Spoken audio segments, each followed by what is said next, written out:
ઉનપાટિયાના ભીંડી બજાર પાસે એક ઘરમાં તસ્કરો ચોરી કરવા ઘૂસ્યા હતા. દરમિયાન ઘર માલિક ઉઠી જતા તેઓએ તસ્કરોનો પ્રતિકાર કર્યો હતો. ત્યારે તસ્કરોએ ઘર માલિક પર ચપ્પુ જેવા ઘાતક હથિયારથી હુમલો કર્યો હતો. ત્યારબાદ તસ્કરો હુમલો કરી બાઇક લઈ ફરાર થઈ ગયા હતા. ભેસ્તાન પોલીસે મોહમ્મદ સફીઉદ્દીન જાહિરુદ્દીનની ફરિયાદ લઈ 2 આરોપીઓને પકડી લીધા હતા.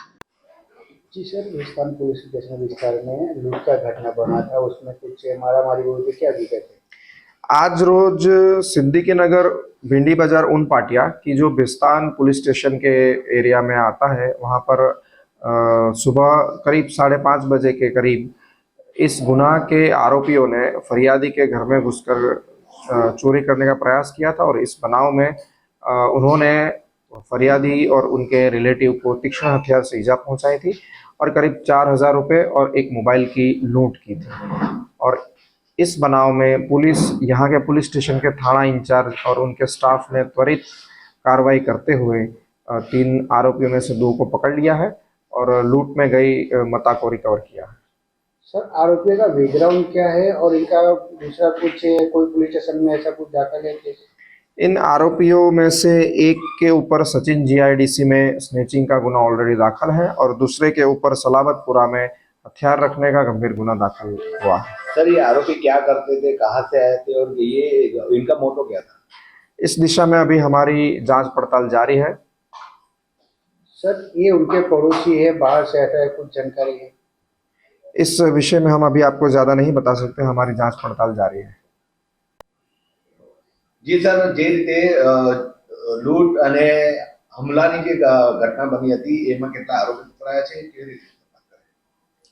આજરોજ સિદ્દીકીનગર ભીંડી બજાર ઉનપાટિયા કે જે ભેસ્તાન પોલીસ સ્ટેશનના વિસ્તારમાં આવેલું છે, ત્યાં વહેલી સવારે 5:30ના સુમારે 3 આરોપીઓએ ફરિયાદીશ્રીના ઘરમાં પ્રવેશીને ચોરી કરવાનો પ્રયત્ન કરેલ હતો અને આ બનાવમાં તેઓએ ફરિયાદીશ્રી તથા તેમના સગાને જીવલેણ હથિયારથી ઈજા પહોંચાડીને લગભગ 4,000 જેટલી રોકડ તેમજ 1,500ની કિંમતનો મોબાઈલ લૂંટીને જતા રહેલ છે અને આ બનાવમાં અત્રેના પોલીસ સ્ટેશનના પીઆઈ તથા અન્ય સ્ટાફે મળીને ત્વરિત પગલાં લઈ 3 આરોપીઓ પૈકીના 2ને ઝડપી પાડેલ છે તથા કેટલીક મતા રિકવર કરેલ છે।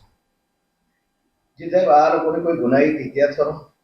આરોપી પૈકીના એક ઉપર સચિન જીઆઈડીસી ખાતે ચેન સ્નેચિંગનો તથા અન્ય આરોપી ઉપર સલાબતપુરામાં હથિયાર રાખવાનો એમ ગંભીર પ્રકારના ગુનાઓ ભૂતકાળમાં દાખલ થયેલ છે।